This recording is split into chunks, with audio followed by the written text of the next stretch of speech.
Hi, this is Scott Grant. You're listening to The Scott Grant Show on 103.9 FM WSOS. We are recording in our studio in beautiful downtown Ponte Vedra Beach. I'm here with Ann Irvin, and it's been fun. I've enjoyed having you here so far. Well, thank you. I've enjoyed it. So we're talking about the Beatles, and we were talking about the Beatles in Miami. How do you feel about boxing? I don't really understand boxing. Right. Like, why would people hit each other? There's a boxing element to this story, so we're going to do that now.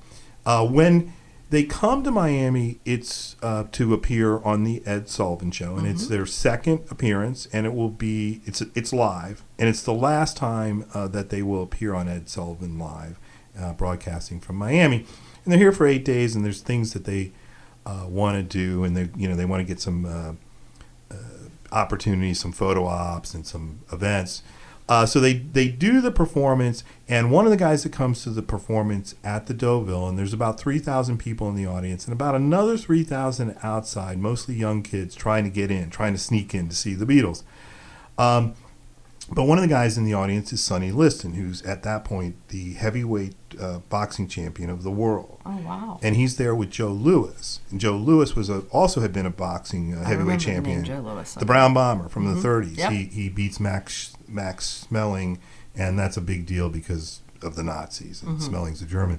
And Ed Sullivan actually singles these guys out in the audience, and kind of funny and thinking about modern television, and they stand up and everybody applauds, and I think they say something. Not much, but they say something, and they're there.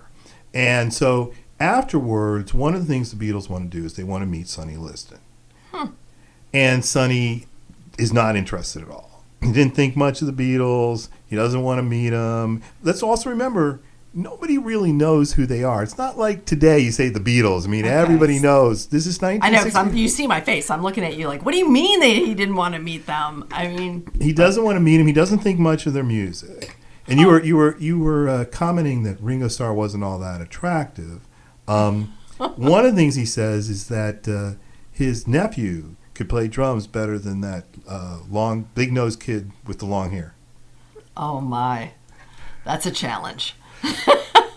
So they don't go. They don't go to see Sonny Liston. And instead, Liston's there because he's about to fight Muhammad Ali for the World Heavyweight Championship. About 2 weeks after the concert is when that fight's going to occur. Now, it's worth pointing out that Muhammad Ali was still calling himself Cassius Clay. Okay. He had not. Later that summer, he will change his name after the heavyweight fight against Liston. And so the Beatles managers decide they're going to take the Beatles to meet Muhammad Ali. And so they go, and John's not happy. In fact, none of them are happy. They want to meet Liston. He's the champ.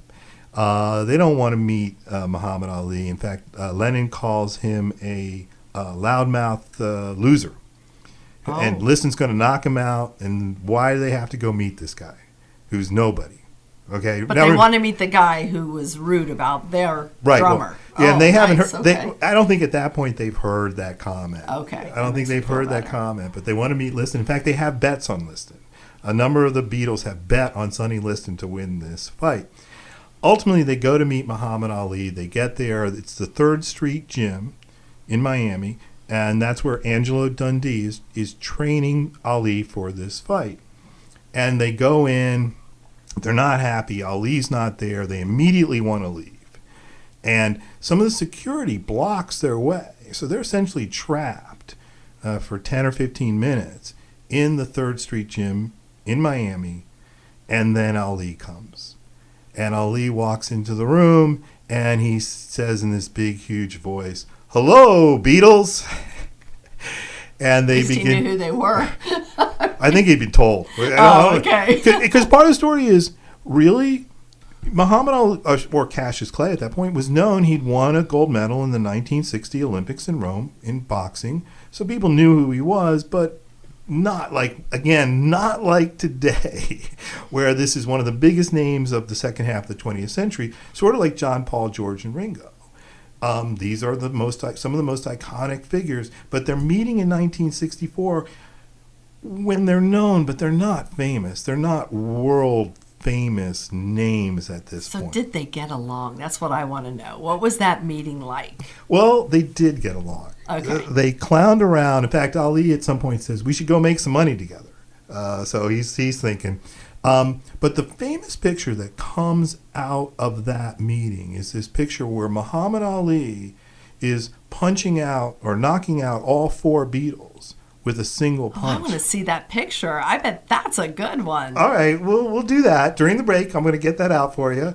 And then later, Ali stands over them, beating his chest. And they're all lying on the canvas. And they're flopping around like they're unconscious.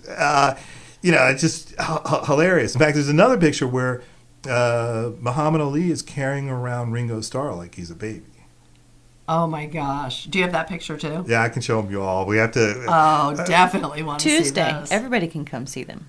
Oh, that's a good point. They're part of the presentation on Tuesdays, but it's a big And part. where's the presentation again? At the Cultural Center in Ponte Vedra Beach. In beautiful downtown Ponte Vedra Right, Beach. beautiful. This is it, by the way. This is right here. We are at beautiful downtown Ponte Vedra Beach. Perfect. But yeah, 6 o'clock Tuesday night, I'll be doing the Beatles in Florida at the Cultural Center, and all those pictures will be on the screen behind me. Oh, I can't wait to see that. All the pictures of the Beatles. So in any event, they clown around for a while, and there's a moment. Apparently, Ali used to like to say to people, "You're not as dumb as you look."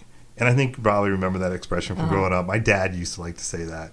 Not as dumb as you look, right? So he says this, and Lennon turns to him right away, and he says, "No, but you are."